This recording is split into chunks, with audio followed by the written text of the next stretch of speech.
Welcome to Cheater Confessions. Let's get started with today's story. The conversation that ended my marriage started over dinner on a Tuesday night. Angela had picked a small restaurant near the marina. We had been married for 7 years, and lately, dinners together felt more like meetings between two people trying not to argue. She barely touched her food.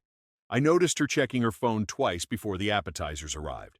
The third time, I put my glass down. "Is somebody waiting on you?" She looked up. "What?" "Your phone. You've checked it 3 times in 10 minutes." Angela gave me a tired look. "Can we just have dinner without you analyzing everything?" "I'm not analyzing anything. I'm asking a question." She leaned back. "Fine, it's nothing." I nodded once.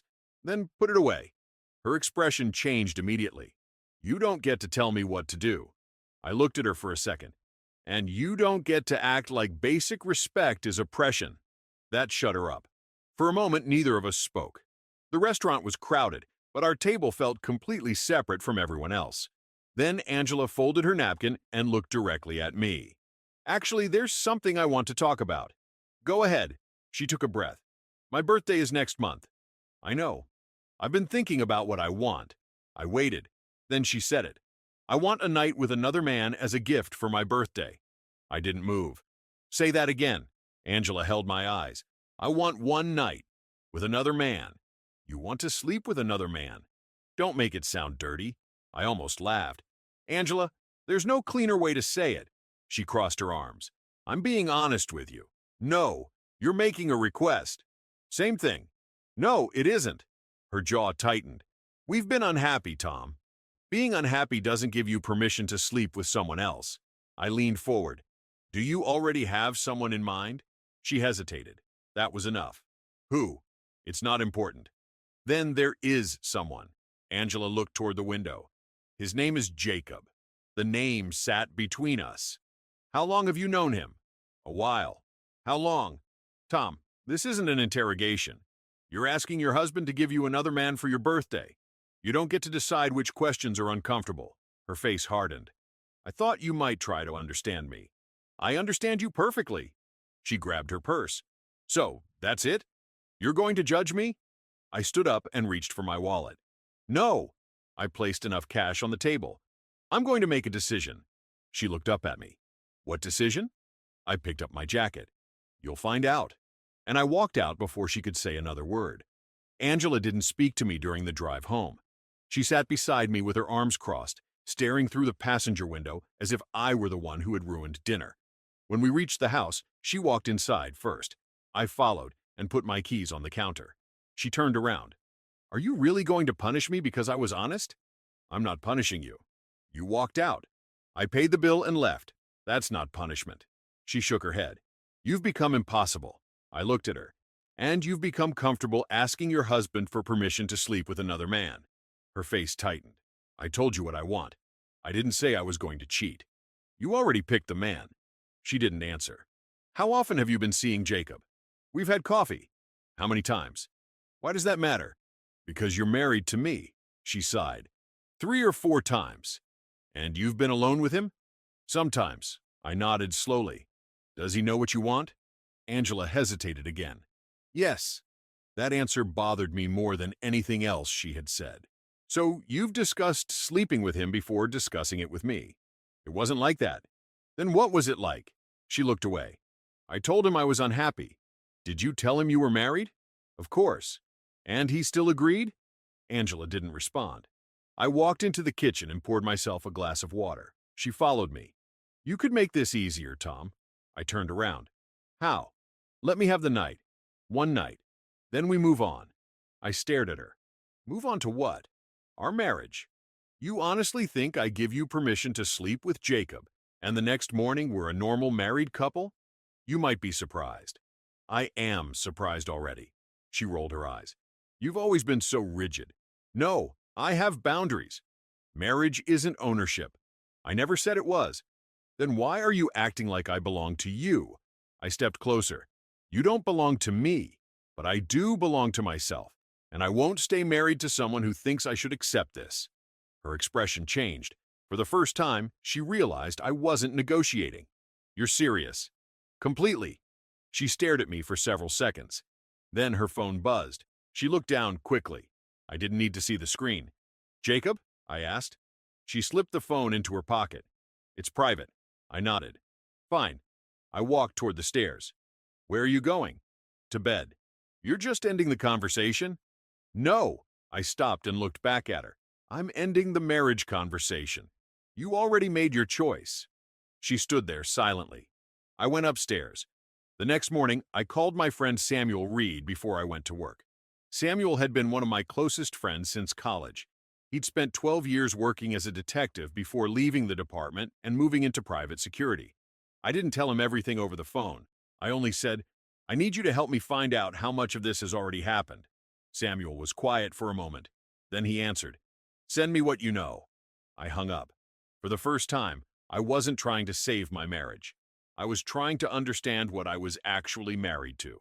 Samuel met me at a diner near my office that afternoon.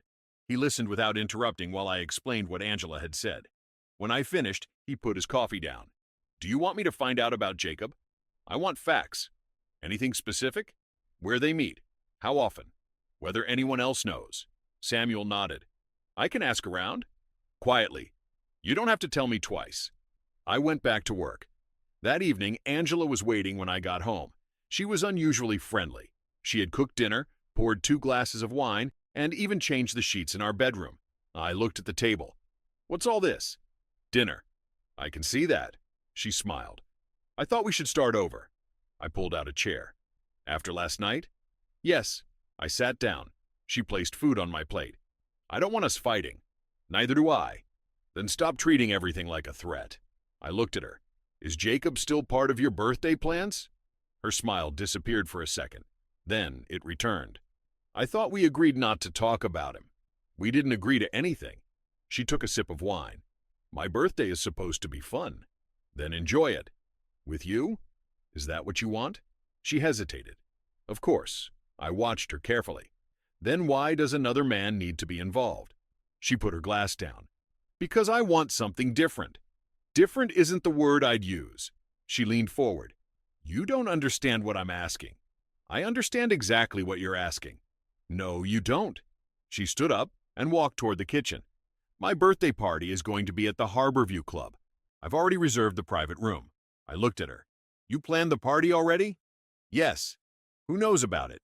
Friends, family, a few people from work. And Jacob? She stopped. Why do you keep saying his name? Because you brought him into our marriage. She turned around. He'll be there.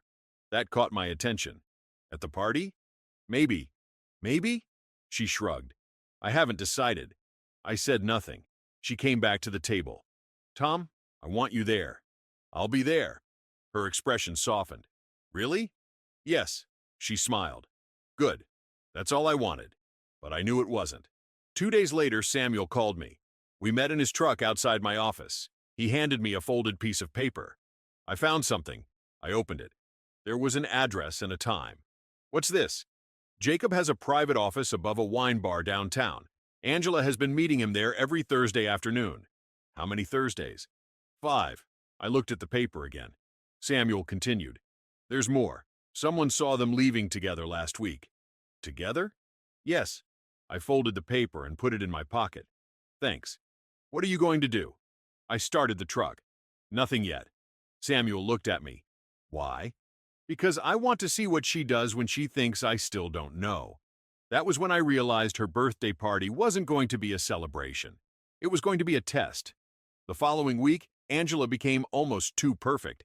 She started calling me during the day just to ask how work was going. She left coffee on the counter before I left for the office. She even began sitting beside me at night, something she hadn't done in months.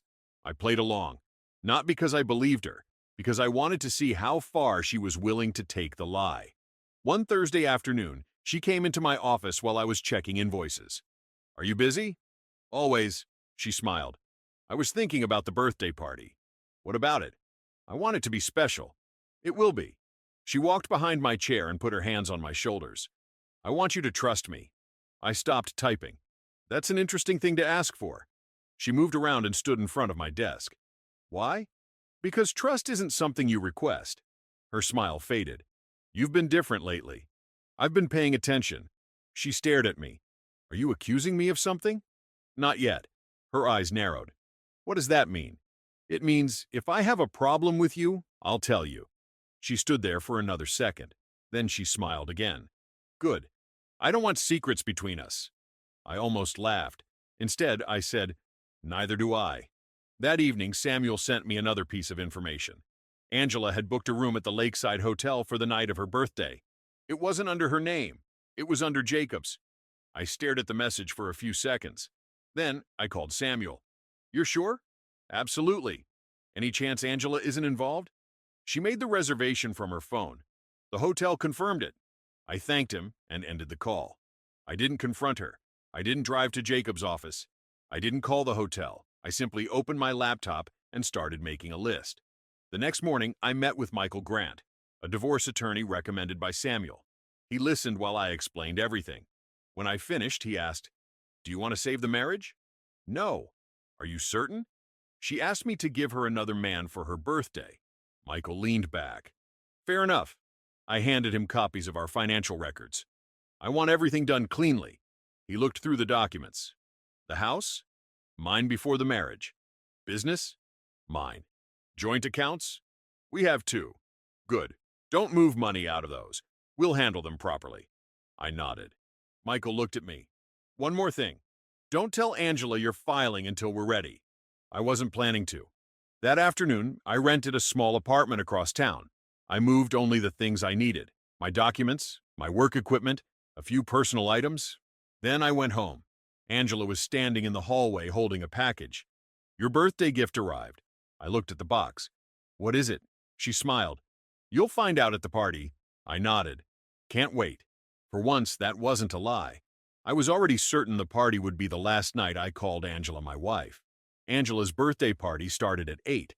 The Harborview Club had a private room overlooking the marina, and by 8:15, nearly 30 people had arrived. Angela looked completely relaxed. She wore a black dress and moved through the room greeting everyone, laughing, touching my arm whenever someone approached us. "You're quiet tonight," she whispered. "I'm listening." "To what?" "Everything." She gave me a strange look, then smiled for the guests. My friend Samuel arrived a few minutes later. He gave me a quick nod from across the room. Everything was ready. Angela's parents were there. A few of her closest friends were there. Several people from her office had come too. And then I saw Jacob. He walked in alone. Angela noticed him immediately. Her face changed for half a second before she recovered. She walked over to him. I stayed where I was. They spoke quietly for less than a minute. Then Jacob looked across the room at me. Our eyes met. He looked uncomfortable. Angela returned to my side. "Why are you staring?" "I'm not." "You are." I looked at her. "He's here." She smiled. "He's my friend." "Of course." At 9, Angela stood and tapped her glass. The room quieted. She gave a short speech thanking everyone for coming. Then she looked at me. "Most of you know Tom and I have been married for 7 years." A few people smiled. Angela walked toward me. "And he's always been very serious about birthdays." I said nothing. She reached into a small handbag and pulled out an envelope. I wanted to give him something too. She handed me the envelope. I opened it. Inside was a handwritten note. I read it once. Then I looked at her. "You want me to read this out loud?" She smiled. "If you want." I unfolded the paper. Her words were simple. She had written that for her birthday, she wanted freedom to spend one night with another man. Then she said it out loud herself. "I want a night with another man as a gift for my birthday." The room went silent. Angela looked around nervously, then laughed. "I'm serious." Someone at the table shifted in their chair. She turned back to me. "Tom and I talked about this." "No," I said. Her smile froze. "We talked about you asking. I thought you'd understand." "I understood perfectly." Her voice dropped. "Then give me what I asked for." I looked toward Jacob. He immediately shook his head. "I didn't know she was doing this in front of everyone." Angela snapped. "Jacob, don't." I looked back at my wife. "You wanted honesty tonight." She swallowed. "Yes." "Then let's be honest." I reached into my jacket and placed a folder on the table. Angela stared at it. "What's that?" "Your divorce papers." Her face went completely still. "I filed this morning." Nobody moved. I continued. "And before you ask, I already know about the hotel." Angela's mouth opened. but nothing came out. I pushed the folder toward her. "Happy birthday, Angela." Angela didn't touch the folder. She stared at it like it had appeared there by accident. Then she looked at me. "You filed for divorce?" "Yes." "You actually did this?" "I did." Her voice dropped. "Tom, we were supposed to talk about this." "We did?" "No, we didn't. You asked me for another man. That isn't the same thing. It is when you already booked a hotel with him." Jacob stepped forward. "Angela, I think I should leave." She turned on him. "Don't you dare walk out." Jacob looked at me. "I didn't know you were filing for divorce." I nodded. "I believe you." Angela stared at him. "What does that mean?" "It means he isn't the problem anymore." Jacob looked uncomfortable. "I told you I wasn't comfortable with this." Angela's face hardened. "You agreed to the hotel." "I agreed to meet you. I didn't agree to this." That was the first time I saw Angela lose control. She grabbed the folder and opened it. "You're trying to destroy me." "No. You've been planning this behind my back." "Yes." Her eyes lifted. "So you admit it?" "I prepared because I knew what was coming." She looked around the room. Everyone was watching now. Her mother stood near the wall, silent. Her father wouldn't look at her. Angela lowered her voice. "Can we talk privately?" "There's nothing private left." "Tom, please." I shook my head. "You wanted this in front of people." "I didn't think you'd actually divorce me." "That's the problem." She stepped closer. "I thought you loved me." "I did." "Then why are you doing this?" "Because loving you doesn't require me to accept everything you want." Her eyes filled with anger. "You could have stopped me." "I shouldn't have to stop my wife from sleeping with someone else." She had no answer. Jacob quietly picked up his coat. Angela turned toward him. "You're leaving?" He looked at her. "This isn't what you told me it would be." Then he walked out. The room became even quieter. Angela looked back at me. "Was this your plan?" "My plan was simple. You made your choice. I made mine." She shook her head. "You think you're better than me now?" "No." I picked up my jacket. "I think we're finished." Her voice cracked. "Where are you going?" "Home." She stared at me. "You're leaving me here?" I looked directly at her. "You invited another man to your birthday because you wanted freedom." I paused. "Now you have it." Then I walked out. Samuel followed me outside. He didn't say anything until we reached the parking lot. "You okay?" I opened my truck door. "I'm fine." He nodded. "Then let's go." I drove away without looking back. The next morning, Angela called me 12 times. I didn't answer once. By Monday morning, Angela had changed tactics. The angry calls stopped. The messages became calmer. She wrote that she wanted to talk. Then she said she was sorry. An hour later, another message came saying I had embarrassed her in front of everyone. I didn't answer any of them. I forwarded everything to Michael. He called me that afternoon. "She's asking whether you'll reconsider." "No." "She also wants the divorce delayed." "No."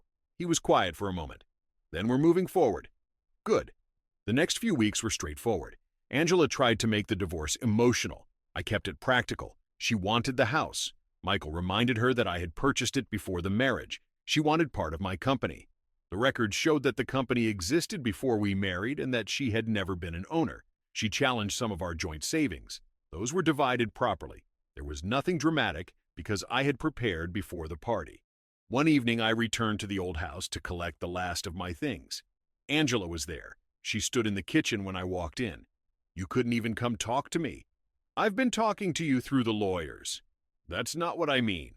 I put a box on the counter. "What do you want, Angela?" She stared at me. "I want to understand how you became so cold." "I'm not cold.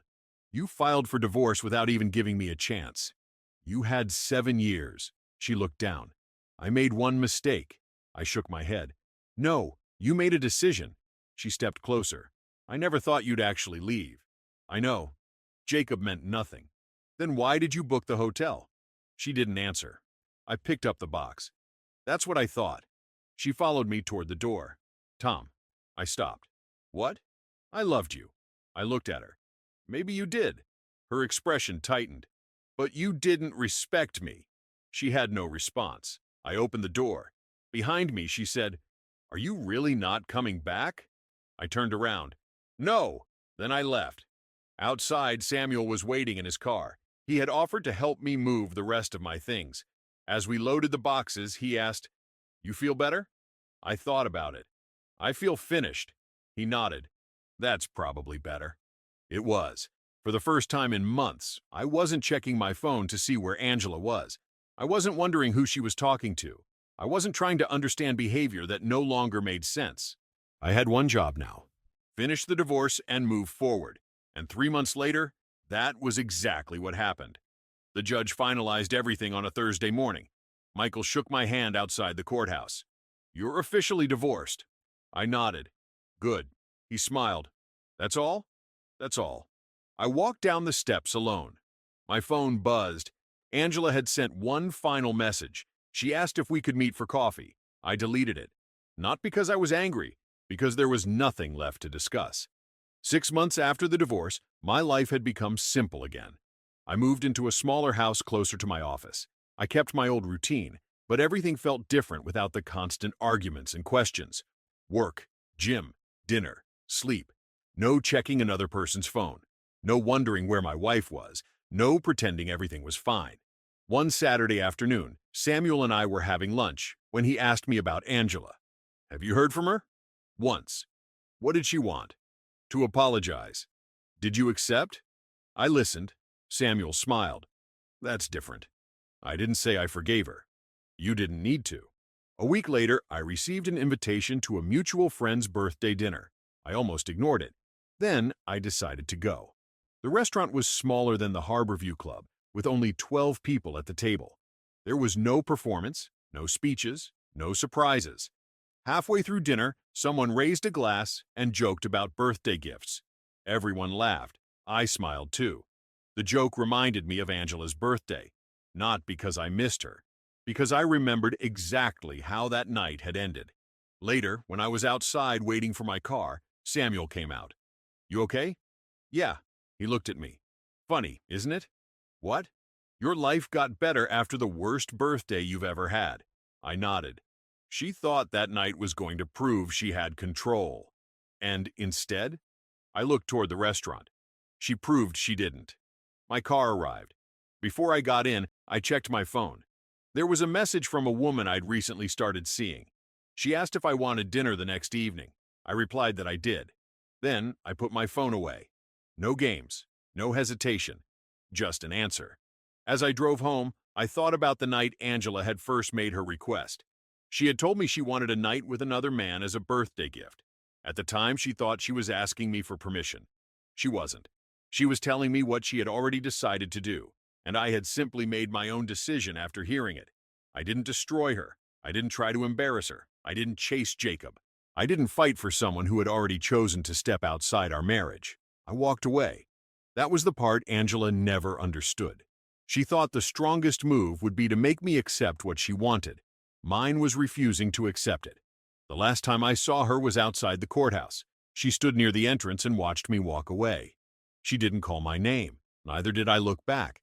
7 years of marriage ended with paperwork, signatures, and a few quiet words. And honestly, that was enough.